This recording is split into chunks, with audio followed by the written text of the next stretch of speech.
Hello, Hamish here from mortgagesonline.co.nz. I have got Dev Sander with me today. We're both mortgage advisors. We're going to answer some of the questions you might be thinking about around why is the rate going up? The central bank's 0.5 up. Yes, that 0.5 up. Well, a lot of the banks were expecting this. That's why they have already factored that in the last few weeks. Yep. But Hamish, enlighten me in terms of why the bank's doing it this time. Yeah, because it seems strange, right? Counterintuitive for some people that everything's getting more expensive. Why are we making home loans more expensive? Well, the idea is really that increase up to that 1.5% is to get it closer to what the Reserve Bank, the central bank, thinks is a neutral point. Yep. Meaning they're not encouraging more lending and spending in a way, and not discouraging it either, right? Yeah. So they have an idea of mind of what that neutral rate is, and we're going to get into the monetary policy statement around how what they think that they need to get to. But in a way, as sad as it seems, if you spend less, Yeah. that is less demand, right? So if it's costing you more on the home loan,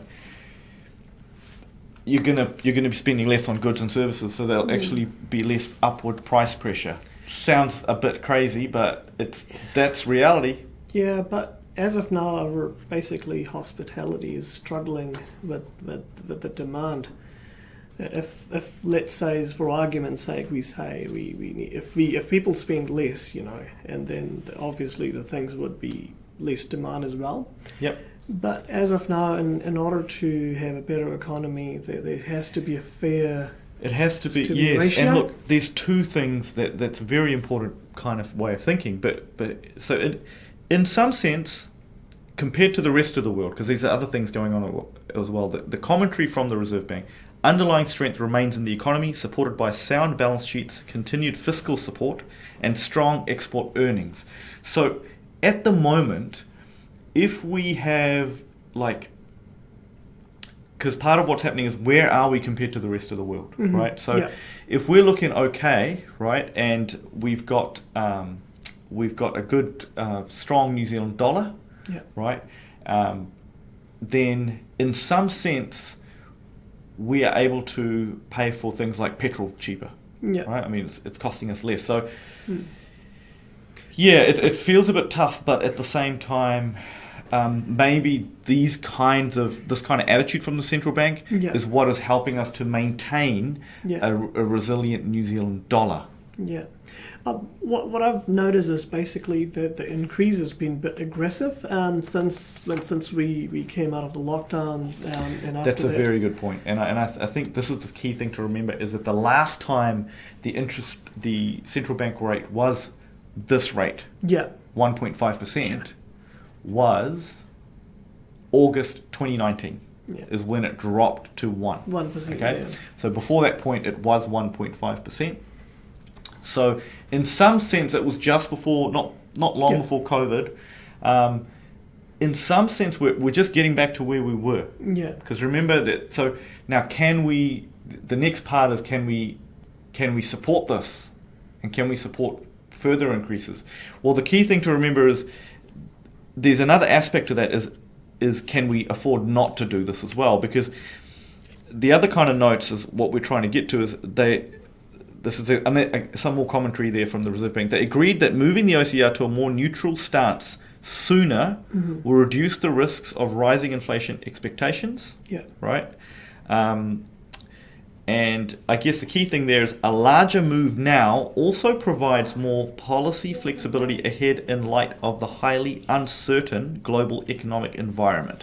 Yeah. So the sooner we get it higher, the more fat we have to go down Mm-hmm. if things get really bad, in some sense, right? Yeah.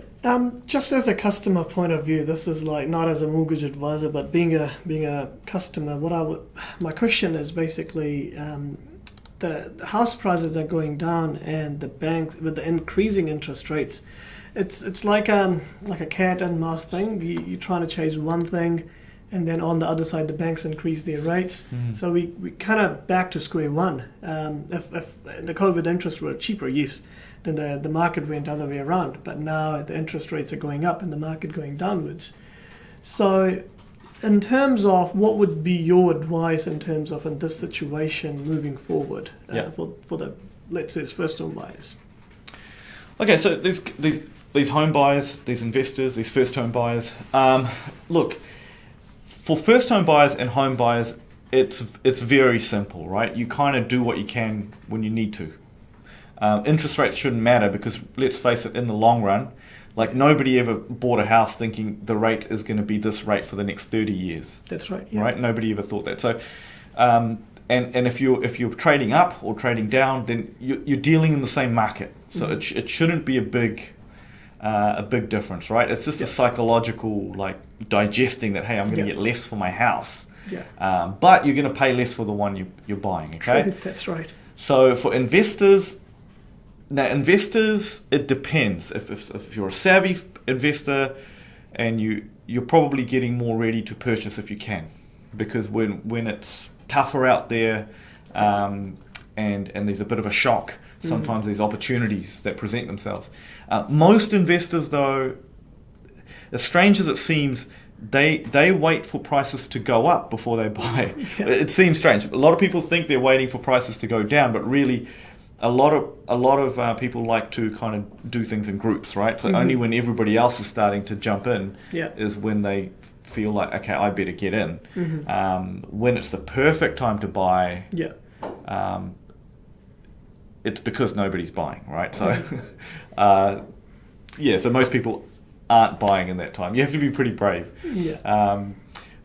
But there are some brave people, and we seem to come across them. Obviously, we're the people they ring if you want to be brave in this market as an investor. We're happy to answer any questions you guys have. So feel free to give us a call or flick us an email. Yes, yeah. Thank you for listening. Thank you for your time, Dev. Thank you, guys. Hopefully that has been helpful.